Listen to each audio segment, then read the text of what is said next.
차이 박근혜 아니지. 이중 간첩 이렇게 가든지. 하이 탄핵파 뭐 이렇게 이제 언론에서 다루는 경우가 있더라고요. 무슨 이중 간첩이에요? 그게 뭐 저기 뭐 친박이면서 투표 행위인데 뭐 비박처럼 보이기도 하고. 그건 이중 간첩이 아니고 친박이긴 한데 탄핵 여론이 거의 80% 가까이 가니까 박근혜 대통령 눈치도 봐야 되지만 국민 눈치도 안 볼 수가 없죠. 그러다 보니까 일반적으로 예측했던 것보다 좀 찬성표가 더 많이 나온 거 쉽게 아니냐. 말하면 순장조, 비순장조.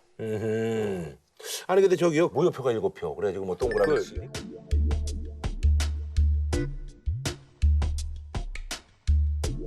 최경환 또 의원이 또 퇴장을 해줬어. 그래도 그래서 어쨌든 1, 2, 3, 4, 아웃이네요. 5, 6, 7이 되는 네, 거예요. 1, 2, 3, 4, 5, 6, 7. 1이 아, 그대로 짚어. 우린 그다음에 2, 3, 4가 찬성. 그다음에 5, 6이 반대. 7이 무효표. 무효표. 8이 이제 앞으로 뭐게? 8은 뭐예요? 팔은 8은? 난 못 들어봤는데. 그거 8이요? 그건 뭐 사람들이 89일 만에 뭐 헌재 결정이 아, 맞아, 맞아. 그런 나올 얘기 거라고 있더라고. 그게 예. 아니야. 그럼 8은 뭐예요? 8. 일단 던지시는 것 같아 제가 보니까. 다른 사람은 얘기가 없는데 괜히 그냥. 기억 안 나? 어? 최순실의 남자 8. 뭐 던지시는 남자 8이요? 짚히는 게 없어?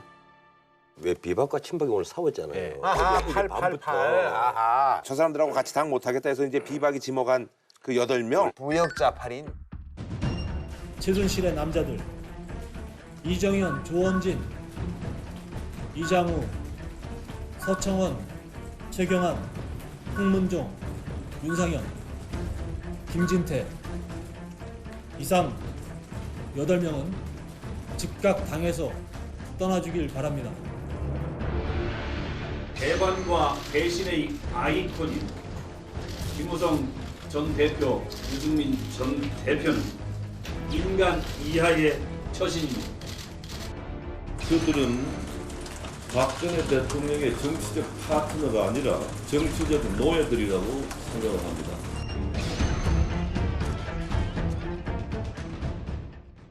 근데 있잖아요. 그 7표 있잖아요. 아까 이제 백지 두 장에다가 이제 7표인데 뭐 동그라미 치고 이런 게 뭐 이제 뭐 네티즌들이라든지 분석하기로는 양속이 없자고 나가지고 이제 무효표 만들려고 그랬다는 그런 분석을 다 해놓고 사진을 딱 예. 찍고 동그라미를 딱 치고 예. 해서 설득력이 있다고 보시는 거죠? 예, 그랬을 수 있을 것 같아요. 하여튼 국회의원 중에도 의원답지 않은 친구가 최소한 7명이 있다. 그 얼마나 괴로웠겠어요. 친박인데. 야 근데 묘책이네 그거. 친박인데 국민 눈치는 봐야 되고. 그러니까 이제 만에 하나 부결될 경우에 이 분노한 시민들이 너는 뭐 찍었어라고 찬성해서 반대했어라고 물으면 그러면 빠져나가야 될 거 아니에요. 그러니까 사실상으로는 반대 투표를 하면서 마치 찬성을 한 듯 코스프레를 할 수 있는 인정샷을 남긴 거지. 나가는 거야 아니면 뭐 어떻게 되는 거예요? 누가 남아요? 답은 비박이 나가는 게 답이에요. 현재로서는 비박이 나갈 수밖에 없어요. 왜냐하면 비박은 지금이라도 국정 혼란이라든가 국정농단 사과하고 그리고 보수를 재건해서 다시 미래를 향해 가고 싶어요. 친박은 아무 생각이 없어. 그러면 생각 있는 사람하고 생각 없는 사람이 싸우면 누가 이겨요? 아, 생각 없는 사람이 그래서, 100% 이기지. 예. 그러니까 그 안에서 당을 차지하려고 하는 싸움은 그걸 하다 보면 양쪽이 다 죽는 거야.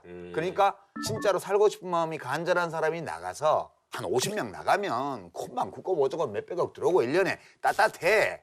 무슨 한 대 나가는 것도 아니고. 이 비박이 나가면 일단은 여러 가지 문제가 있어요.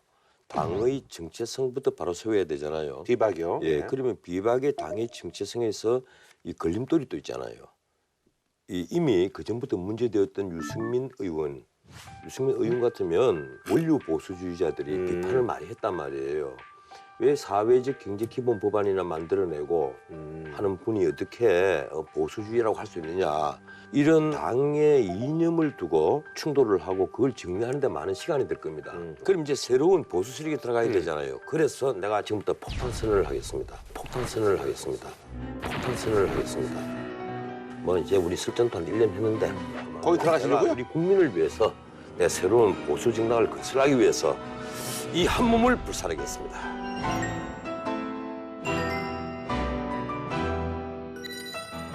아 들어가시는 거예요 그쪽으로요? 지금 뭐 내가 지금 갈등의 그러니까. 유사에 있다니까. 죄를 받으셨어요? 아씨 무슨 이재명과 문재인과 붙을 사람이 누가 있어요? 내밖에 없잖아. 변호사님 아닌데요. 아니야. 손에 피를 묻히고 싶어. 그러지 마요. 나을 만에 또 사표 내고 나오세요. 이번엔 좀 더 걸릴 것 같는데. 되질 않은 얘기 하시지 마시고. 내가 우리가 저기 그쪽에 저 사람 왜 저래 막 이러시는 거 아니에요? 우리 쪽에서 얘기도 안 해. 이러는 거야. 하면 그 집에 불나 가재도구 다 깨지고 맨날. 아니 손에 피 묻힐 사람이 없어 내밖에. 그래서 내 한 2달만 피적 갔다 올게.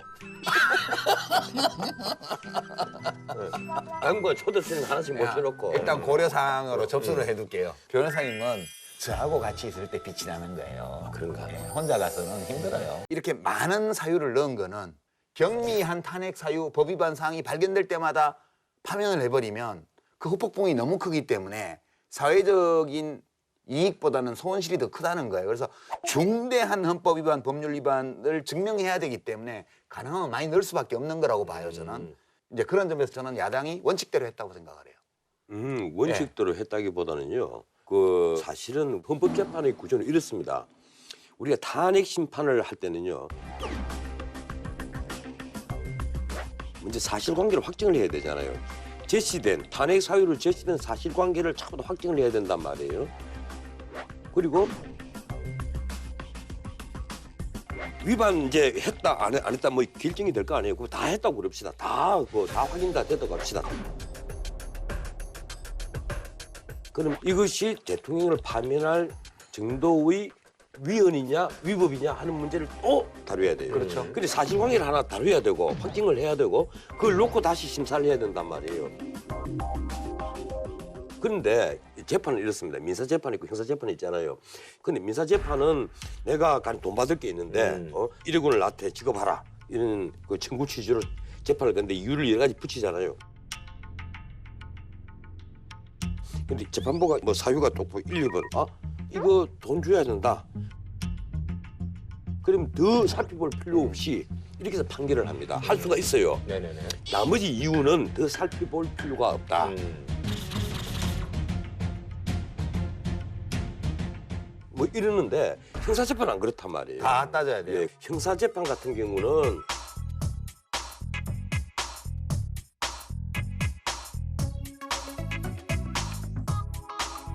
공소장에 제시된 걸 다 심판을 하잖아요.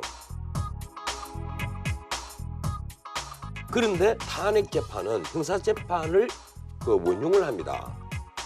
그 원칙이에요? 구조 자체가 그래서 형사소송 제도를 원용해서 진행을 해요. 이 원용을 하기 때문에 제시된 사실관계를 전부 다 확인을 다 해야 된단 말이에요. 그럼 사실관계를 확정하려면 지금 예컨대 제3자 뇌물수수라든가 세월 7시간은 전년지금 수사가 안 돼가 있어요.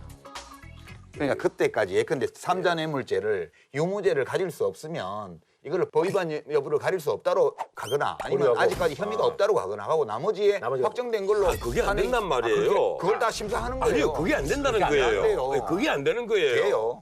되는 거야 안 되는 거야? 저는 헌법재판소가 지금 이 사안의 중대성을 잘 알고 있기 때문에 가능한 한 신속하게 이 심의 절차를 진행할 거라고 보고요. 만약 헌법재판소가 독자적으로 어떤 부분은 명백한 법 위반, 헌법 위반이다 아니다를 확정할 수 있고 어떤 부분은 하기 어려운 부분이 있을 수 있어요. 그러면 저는 하기 어려운 부분은 헌법재판소가 독자적으로 판단해 보건데 이 점에 대해서는 현재로서 판단하기 어렵다는 결정을 할 수도 있다고 보는 거예요. 일 동안 결론을 못 내리면 어떻게 되는 거예요? 180일은 훈시 규정이에요. 아니, 훈식이 그러면 영원히 가져가요? 영원히는 그러니까 아니죠. 저는 이렇게 판단하는 거예요. 이거 훈시 규정이에요. 헌법재판소가 180일이라는 훈시 규정이 있다는 것을 감안해서 180일 하든 상관없어요. 그 가급적 6개월 안에 끝내라는 그렇죠. 거지. 자기 일정을 잡을 거예요. 자기 일정을 잡고 심의하는데 그중에 몇 개 조항에 몇 개 혐의에 대해서 그 시점까지도 유무죄를 판단할 수 없으면 그건 무죄예요. 그런 게 어디 헌법재판소 있어요. 입장에서는 예컨대 형사재판에서 검찰이 제시한 범죄의 혐의와 그 증거가 그 피고인의 범죄 구성 요건을 충족시킨다는 걸 검찰이 입증하지 못하면 어떻게 돼요? 그건 무죄죠. 무죄죠. 똑같은 예. 거예요. 지금 그런 문제가 아니잖아요. 문제가 되고 지금 나머지 걸로 나머지 걸로 충분해요. 아니 지금 남의 걸로 이제 된다, 문제가 이제는 되고. 말씀하시는 취지가 뭔지를 대충 알겠는데, 근데 우리가 이 직권주의가 있고 변론주의가 있는데 이 직권주의는 재판부가 다 사실관계를 딱딱 판단해 재판부가 결정을 딱딱 하는데 이 또 헌법재판소법 30조 2항에는 탄핵재판, 권한쟁의재판 또 하나는 정당해산재판 이것은 변론주의를 채택해 놓았습니다. 쉽게 말하면 청구자 대표인 법사위원장이 주장을 하잖아요. 변론을 하면 거기에 대해서 또 반대 변론을 한단 말이에요. 그 공개 변론을 예, 하죠. 예, 공개 변론에서 변론주의란 말이에요. 스스로 주장을 하고 상대방 주장을 또 틀렸다. 또 얘기를 하고 그걸 가지고 그 헌법재판소가 판단을 하는 거예요. 그러면 지금 예컨대 박근혜 대통령이 다투는 부분이 많이 있잖아요. 있으면 그걸 놓고 일부 무죄를 주장하는 재판관들이 상당수에 이른다면 결론을 잘 못 내릴 그러니까 수가 있어요. 저는요. 그러니까 이제 그런 변호사님 의견이면 이제 두 분이 이제 말씀하는 의견이 일리도 다른 있을 수 거고요. 있는데 예. 그 자꾸 이제 노무현 대통령 탄핵 때도 60일 이상 걸려, 2달 이상 그건 걸렸잖아요. 굉장히 간단했잖아요. 그건 근데- 정치적 중립 의무 위반 딱 하나 예, 있거든요. 그거는 일주일이면 끝나는 거였어요. 왜 그게 오래 걸렸냐 하면 이게 3월 12일 날 탄핵이 되고 4월 15일 날 총선이 있어서 헌법재판관들이 저는 결정을 늦췄다고 보는 거예요. 내가 예. 보기로는 만약에 판결이 한 9월 말이나 10월 달에 나온다고 봅시다. 9월 말에만 나온다고 봅시다. 그러면 어떻게 되겠어요? 실익이 없죠. 예, 선거가 11월 달이잖아요. 네네. 이런 실익이 없는 거예요. 또 어떤 문제가 있는가 하면 보궐선거는 선거를 딱 해서 당선자 발표를 한 순간부터 대통령이란 말이에요. 정부를 새로 구성할 인수위를 가동할 시간적 여유가 전혀 없는 거예요. 예? 그래서 그런 저런 문제를 고민을 할 테니까 이 헌법재판소는 정치 순화적 판결이라고 내가 한 네. 말씀을 드렸잖아요. 이 그러니까 빨리 정치적 내리지 상황, 않을까요? 그리고 이제 그 여러 그러니까 가지 빨리 내리지 않을까요? 시민의 의견 이런 걸다 참작을 하고 그러니까 빨리 내. 아니 그래서 이게 뭐 시민의 의견이야. 아니 내가 하는 말은 언론에서 그렇게 얘기를 하잖아요. 헌법재판소에서 신속한 재판을 하려고 하죠. 네. 해도 구조상 못 한다는 거예요. 저는 하리라고 봐요. 몇월 제가- 보시는 거예요? 몇월 보시는 거예요? 찍어야지 뭐. 저는 3월로 봐요. 3월이요? 이정미 재판관 그러니까 그만두기 전에? 탄핵이 기각될 가능성은 거의 없고요. 거의 없다. 예. 거의 이- 없어요? 상당히 있죠. 박근혜 대통령이요. 예. 원래 그런 분이었어요? 아니면 대통령 되고 내가 드레스덴 그 연설을 할 때 통일은 대박이다 했을 때 내가 절망에 차서 아니 그러니까 제 지문 칼럼을 질문은 썼습니다. 아니, 원래 그랬잖아요. 그랬냐? 아니, 근데 이런 의구심은 우리가 인간관계에 있어서 많이 보잖아요. 예를 들면 스타가 되고 난 후에 혹은 뭐, 그러니까. 뭐 높은 뭐 PD인데 뭐 위치에 있고 나서 갑자기 저분이 옛날에 안 저런 분이었는데 그러니까. 원래 그랬나? 내가 못 봤던 거야? 뭐 이런 의구심 많이 갔죠. 아니 그런데 예. 어떤 뭐 내가 말씀- 예? 내가 그래서 내가 좀 신이 들린 것 같아. 아니 무슨 말씀하시려고 또 작곡하시려고 그래. 내 작품 작곡하시려고. 영상 페이지 380페이지에 오늘의 사태를 다 적어놨어. 첫째, 이 대통령으로서 지식이 부족하고 두 번째 정치 가지고 하는 정부에 비선이 가동이 되면요,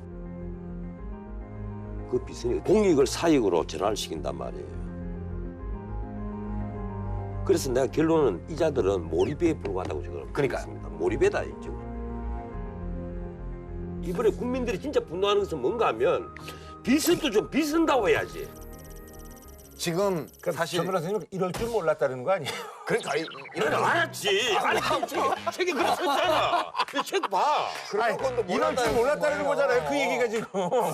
아니 어느 정도는 알았지. 그렇지만 이 정도일 줄은 몰랐다. 이 정도일 줄은 몰랐지. 유 작가님 생각은 뭐 의견을 구하셨고 본인 생각은 저도 그렇게 생각해요. 저도 원래 그런 사람이었다고 생각해요. 근데 제가 참 안타깝게 생각하는 거는 왜 우리 몰라봤을까, 국민들이. 그런 사람이라는 거를. 아, 구라 씨도 몰랐지, 이런 거. 아 저야 뭐 이제 우리 이제 시민들이 이제 판단할 수 있는 게 사실은 그런 그 소위 말해서 박근혜 대통령의 이런 어떤 비선이나 이런 것들 알 수 있는 게 사실 예전에 뭐 정도원 의원이라든지 이런 분들은 예전에 이명박 대통령 후보 시절에 어떤 경쟁자니까 그런 것들을 뭐 알았다고 뭐 나중에 얘기합니다만 그걸 뭐 일반 뭐 대중들이 어떻게 합니까? 왜 몰라요? 딱 보면 알아야지. 아이 참. 귀하 같은 사람 때문에 이렇게 된 거 아니야? 봐. 그럼 우리나라 국민들 다 책임 있는 거잖아요. 그렇지. 어? 사람들이 저는 사실은 지금 약간 불만인 게 국민들은 뭐든지 할 권리가 있어요. 주권자니까. 뽑았다가 물릴 수도 있어. 지금 리콜하는 거 아니에요? 탄핵을 지지한 거는. 근데 리콜? 물건을 한번 잘못 샀으면 잘못 고른 내 책임도 한 번쯤 같이 생각해야 되는 거 아니에요? 이게요. 마트에 있는 상품은 뭐가 잘못 샀으면 반품이 돼. 이건 반품이 안 돼. 이 정치인은 반품이 안 되는 거야. 그래서 저는 지금 대통령을 욕하는 그 열정의 10분의 1이라도 네. 우리 사회의 문제점과 우리 선거 과정의 문제점과 우리 언론의 문제점과 우리 시민들의 정치를 보는 눈에 있는 문제를 그 10분의 1이라도 우리가 성찰해야 돼요.